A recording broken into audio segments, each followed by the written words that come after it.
Hey, Superphiz from the EthStaker community. I got a message this morning from some guy named Paul, and he's like, hey, can you do a segment for like 3 or 5 minutes about the stuff you're like always talking about in cryptocurrency? And for me, that's decentralization, client diversity, community, stuff like that. And so I imagine this is going to be shown at some kind of workshop, and now is going to be the time to get drinks or like flirt with a hot person next to you. If they're serving beer, I would like one, please. But yeah, you're going to tune out, so I get to say whatever the hell I want. Can I say hell? I don't know. Yeah, so I want to talk about industry's role in decentralization for like really whatever 30 seconds I have left. Industry has a vested interest in turning profit, and that's cool. Like, I'm not against that. The real value of Ethereum is in decentralization. And so if as a part of industry, you're making money by centralizing Ethereum, then you're essentially hamstringing yourself. Not just yourself, but the whole community. And so when I talk to people in industry, I'm like, hey, yeah, make money, please. By all means, a heck of a lot of money. But while you're doing that, understand that underlying value of Ethereum is in decentralization. That means that you're not controlling a large amount of, like, yes, you're gonna take profits, you're gonna sell services and sell products, but Ethereum needs to be decentralized. When it comes to staking, when it comes to custody, those things are the foundational underpinnings of why people believe in this product. And so if while you're doing this thing with whatever you're doing, taking your break or whatever, I just want to encourage you to realize that decentralization is a fundamental value of the Ethereum network. It's not something that we just tacked on. It's something that if you're going to participate in this ecosystem, it's something you ought to hold valuable too, because it's where the ultimate value lies. So yeah, I don't know if I said this, I'm Superphiz from the EthStaker community, and I'm obsessed with decentralization.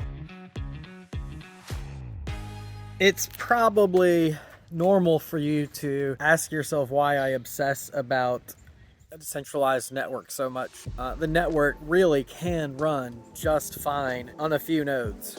We can have governance by one entity, we can have a few operators, and the chain will run perfectly. It's not much different than a massively scaled MySQL database that processes millions of atomic transactions every second. Like, it's stable and secure.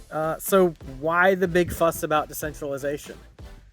It's not about keeping the chain running. The chain is going to run. It's about the value of the chain. And this is why people who centralize the chain don't understand that they are really doing themselves a disservice. The value of the Ethereum network is that any operator, I don't want to reuse the word operator, any person who wants to interact with the network can know that there are so many individual entities running the chain that no single entity can interfere with their transactions. Really, at some point, this scales up to nation-state actors. And so I believe that Ethereum has the potential to be a foundation for worldwide currency exchange, maybe even a worldwide currency standard. If the network is thoroughly decentralized, if any nation-state actor can look at Ethereum and say, wow, that's a really decentralized network, no one can tamper with that network successfully,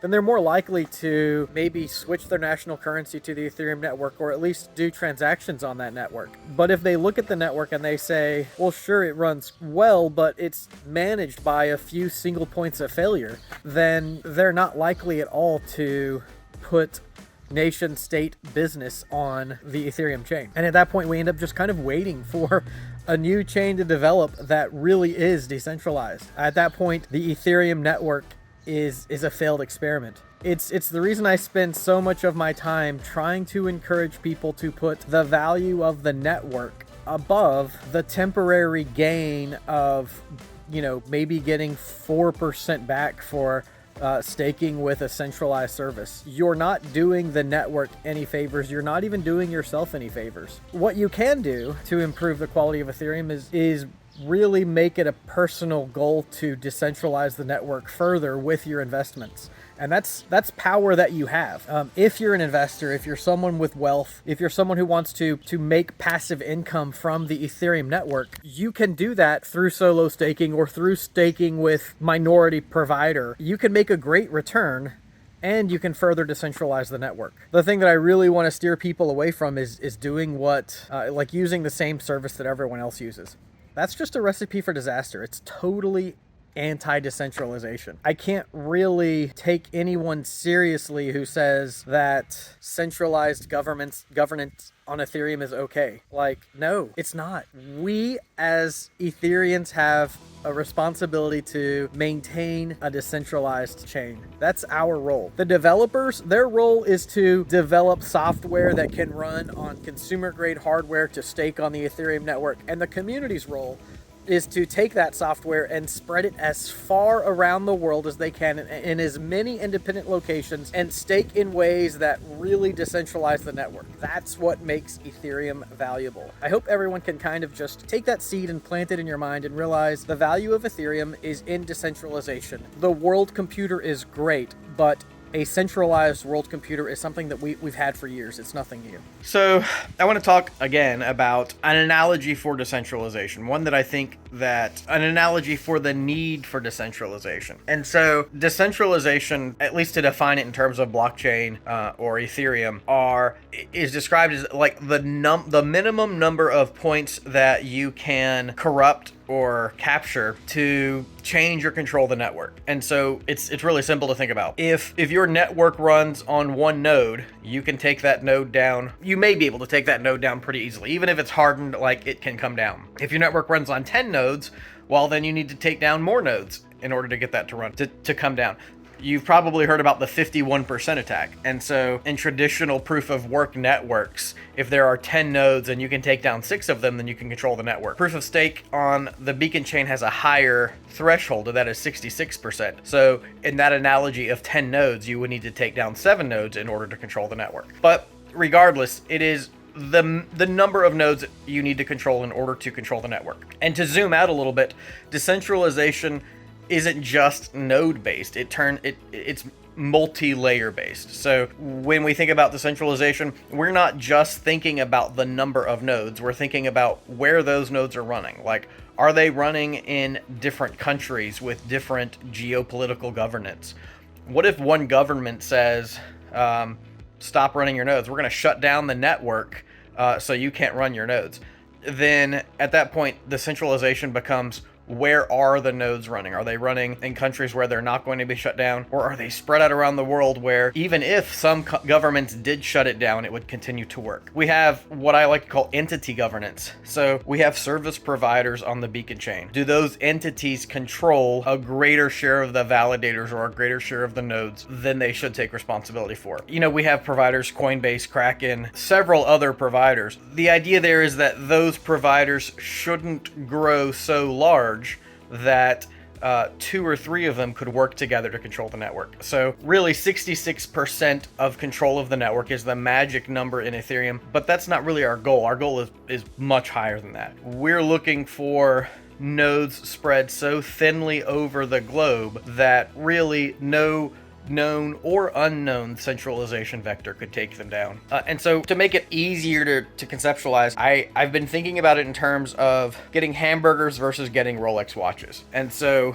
if you want a hamburger, you can probably go to the grocery and get ingredients for a hamburger. You can go to a fast food provider like McDonald's, Burger King. It's easy to access a hamburger. And so hamburgers are pretty decentralized. That's great. So even if there was a massive tsunami that took out half of the world, there's still a high chance that you could get a hamburger. Recognizing there could be supply chain shortages, it could become more difficult to get a hamburger, but the likelihood is still high that hamburgers will be accessible.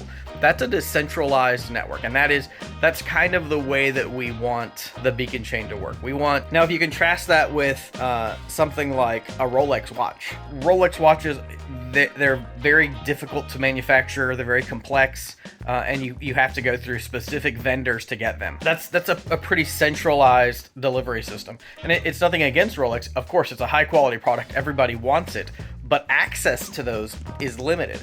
if enough governments worked together, they could easily shut down the supply chain for Rolex watches.